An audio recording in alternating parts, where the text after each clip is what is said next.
जरा नियर। मैं सामी कुरैशी आपको पढ़ा रही हूँ CSIR UGC नेट का जनरल एप्टीट्यूड और हम अपने प्रीवियस लेक्चर्स में बात कर चुके हैं प्रोबेबिलिटी एंड अरेंजमेंट से रिलेटेड कुछ क्वेश्चंस के बारे में। मैंने आपको बताया कि प्रोबेबिलिटी में हम क्वेश्चंस को कैसे सॉल्व करते हैं, प्रोबेबिलिटी कैसे फाइंड आउट कर सकते हैं, उसका फॉर्मूला क्या है, इन सब बारे में हम अपने प्रीवियस लेक्चर्स में बात कर चुके हैं। और प्रोबेबिलिटी में मेन जो होता है वो होता है आपको कि आपके टोटल आउटकम्स आपको पता होनी चाहिए सभी के, कि कोई चीज अगर सपोज एग्जांपल लेते हैं कि अगर आपकी कोई कॉइन टॉस के जा रहे हैं 3 एक साथ, तो उसमें चांसेस क्या क्या हैं आने के, वो सब आपको पता होने चाहिए। वो हम अपने प्रीवियस लेक्चर्स में डिस्कस कर चुके हैं। एंड अरेंजमेंट्स के बारे में अगर मैं बात करूं तो अरेंजमेंट्स होता है कि किसी चीज को आप कैसे अरेंज कर रहे हो। लाइक अगर आपके पास कुछ स्टूडेंट्स हैं और चेयर्स हैं, सपोज स्टूडेंट ज्यादा हैं और आपके पास चेयर्स हैं कम, तो आप उन्हें कैसे अरेंज करेंगे कि सभी स्टूडेंट्स मैनेज हो जाएं आपकी उन चेयर्स पे। तो इस तरीके से अरेंजमेंट्स आपको कैसे करने हैं, या सपोज आपको इंटरव्यू के लिए किसी को कॉल करना है, कुछ कैंडिडेट्स हैं तो आप उन कैंडिडेट्स को केबिन में बुलाना चाहते हैं, तो आप उन कैंडिडेट्स को किस तरीके से केबिन में बुलाएं कि आपके कम से कम समय में सारे के सारे कैंडिडेट्स कवर हो जाए। तो ये सब बातें हम अपने अरेंजमेंट्स में कर भी चुके हैं और आज भी हम यही सब इसमें देखेंगे। तो बढ़ते हैं अपने क्वेश्चन की तरफ। क्वेश्चन नंबर फर्स्ट क्या कहता है? क्वेश्चन नंबर फर्स्ट कह रहा है आपका secondary colors are made by the mixture of 3 primary colors। 3 colours हैं और 3 कलर्स कौन कौन से हैं? वो रेड, ग्रीन एंड ब्लू। इनको डिफरेंट प्रोपोर्शन में मिक्स करके आपका each of the primary comes in 8 possible levels। यानी कि इन तीनों को डिफरेंट अरेंज करा, अलग अलग रेशियो में अरेंज करा, तो एक कलर के 8 शेड्स मिलते हैं। यानी कि रेड की अगर मैं बात करूं तो रेड के ही 8 शेड्स आपको आ जाते हैं। Red 1, red 2, red 3, red 4, red 5, red 6, red 7, red 8। ये रेड के शेड्स आए आपके। फिर अगेन डिफरेंट शेड्स आपने डिफरेंट प्रोपोर्शन में अरेंज किए, तो उसमें ग्रीन के 8 शेड्स आपको मिल गए। ये आपके ग्रीन के शेड्स आपको मिल गए। इसके बाद ब्लू के शेड्स आपको मिल गए। ये शेड्स हमें जब मिल रहे हैं जब हमने डिफरेंट प्रोपोर्शन में इन्हें मिक्स किया है। डिफरेंट प्रोपोर्शन मींस यहाँ पे ये हो गया कि कहीं पे आपने रेड ज्यादा लिया है, कहीं पे आपने ग्रीन ज्यादा ले लिया और कहीं पर आपने ब्लू ज्यादा लिया, कहीं पे आपने तीनों का डिफरेंट अमाउंट लिया, तो कहीं पे आपने 2 का अमाउंट इक्वल लेके थर्ड को डिफरेंट रखा है। तो इस तरीके से डिफरेंट प्रोपोर्शन में आपने लिए हैं। तो इस तरीके से एक कलर की 8 शेड्स बन गई, रेड, ग्रीन एंड ब्लू की।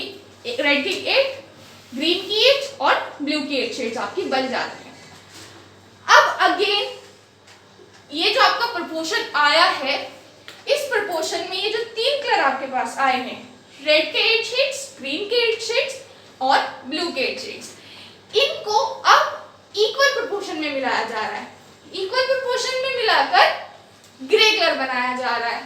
ग्रे कलर आपका फॉर्म हो गया। तो क्वेश्चन ने यह पूछा है कि एक ग्रे कलर की कितनी शेड्स एग्जिस्ट करेंगी।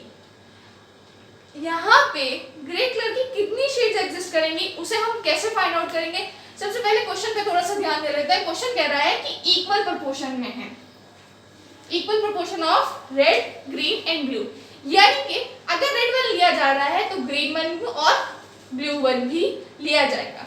यानी कि अगर आप इसको मिक्स करो तो इन तीनों को ही मिक्स करोगे, यहाँ से आपको एक शेड मिलेगी ग्रे की, और ये ग्रे की हम फर्स्ट शेड मान लेते हैं।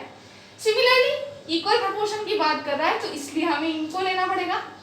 यहाँ से हमें ग्रे की सेकेंड शेड मिल जाएगी, थर्ड, एंड सिमिलरली ग्रे की हमें 8 शेड मिल जाएगी। तो अगर हम इक्वल प्रोपोर्शन में इन्हें मिक्स कर रहे हैं, red, green and blue colour को, तो हमारे पास ग्रे कलर आ रहा है और वो ग्रे कलर आ रहा है हमारे पास 8 शेड्स में। अगर यहाँ पे क्वेश्चन थोड़ा सा डिफरेंट कर देते, यहाँ पे हम ये कह देते कि आपका डिफरेंट प्रोपोर्शन में है, तो अब आपको अरेंजमेंट्स R1 का G3 यानी कि ग्रीन 2 और ब्लू 2 के साथ करना पड़ता, यानी कि फिर आपके प्रोपोर्शंस कुछ बहुत ज्यादा बनते और वो कुछ इस टाइप से आते। तो ये क्वेश्चन बहुत सिंपल है, इतने कॉम्प्लिकेटेड पे हमें नहीं जाना है, तो इसलिए मैं उसकी बात अभी नहीं करूंगी, आपको कंफ्यूज नहीं करूंगी। थोड़ा हार्ड बताकर सिंपल सा है उसको देख लो, लेकिन सिर्फ आपको इतना याद रखना है इक्वल है, इसलिए इतना सिंपली है हो पा रहा है। डिफरेंट अगर डिफरेंट शेड्स कर देता, वो डिफरेंट प्रोपोर्शन कह देता, तो क्वेश्चन जो है वो कॉम्प्लिकेटेड हो जाता। तो यहाँ पे आपका ऑप्शन बी जो है वो राइट ऑप्शन रहेगा, यानी कि आपकी ग्रे की जो बनेंगी वो 8 शेड्स एग्जिस्ट करेंगी।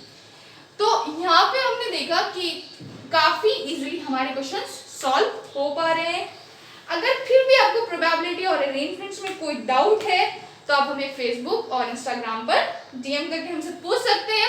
आप हमें यूट्यूब पर भी कमेंट बॉक्स में अपना क्वेश्चन, अपनी क्वेरी सबमिट कर सकते हैं। With in 30 minutes life changer की टीम आपको कांटेक्ट कर लेगी। तो अब आगे बढ़ते हैं और देखते हैं अपना सेकंड क्वेश्चन। तो क्वेश्चन नंबर 2 कह रहा है कि कोई प्रॉब्लम है और 2 स्टूडेंट्स हैं आपके पास, the probability of the problem being solved by 2 students are 1/2 and 1/3, यानी कि स्टूडेंट 1 जो सॉल्व कर सकता है प्रॉब्लम, उसकी प्रोबेबिलिटी है आपकी 1/2, स्टूडेंट सेकंड जो सॉल्व कर सकता है उसकी प्रोबेबिलिटी है 1/3। अब आपको बताना है the probability of the problem being solved, actual में दोनों की प्रोबेबिलिटी मिलाकर, यानी कि स्टूडेंट 1 और स्टूडेंट 2 की प्रोबेबिलिटी मिलाकर प्रॉब्लम सॉल्व होने की प्रोबेबिलिटी क्या है, ये आपको बताना है। तो पहले हम यहाँ पे फाइंड आउट करेंगे कि प्रॉब्लम सॉल्व ना होने की प्रोबेबिलिटी क्या हो सकती है। Problem can not be solve, problem solve नहीं हो रही है, उसकी प्रोबेबिलिटी क्या होगी, वो हम कैसे फाइंड आउट करते हैं। इवेंट ना होने की प्रोबेबिलिटी यहाँ पे क्या आ जाएगी, 1 माइनस प्रोबेबिलिटी ऑफ इवेंट, यानी कि ना होने के चांस 1 में से माइनस हो जाएगा होने के चांस में, तो वो आपके ना होने के चांस बन जाते हैं। तो problem can not be solve, इसकी प्रोबेबिलिटी कैसे निकालेंगे, हम स्टूडेंट 1 की प्रोबेबिलिटी 1 में से माइनस करेंगे। अब हमें निकालनी है लेकिन आपकी दोनों की कंबाइन की, तो हम दोनों की कंबाइन के लिए दोनों को ही मल्टीप्लिकेशन कर देंगे। तो जब हम इनकी मल्टीप्लिकेशन करेंगे तो प्रोबेबिलिटी कुछ ऐसे निकल कर आएगी, ये हो गया आपका 2 - 1/2, 3 - 1/3, 2 - 1 करेंगे तो 1 आएगा, ये हो गया 1/2, और यहाँ से आपका आएगा 2/3, 2 से 2 कैंसिल आउट हो जाएगा, हमारे पास आंसर आ गया 1/3। यानी कि प्रॉब्लम सॉल्व नहीं हो सकती दोनों से ही, उसकी प्रोबेबिलिटी 1/3 है। क्वेश्चन ने लेकिन पूछा है प्रोबेबिलिटी बताओ कि प्रॉब्लम सॉल्व हो जाए।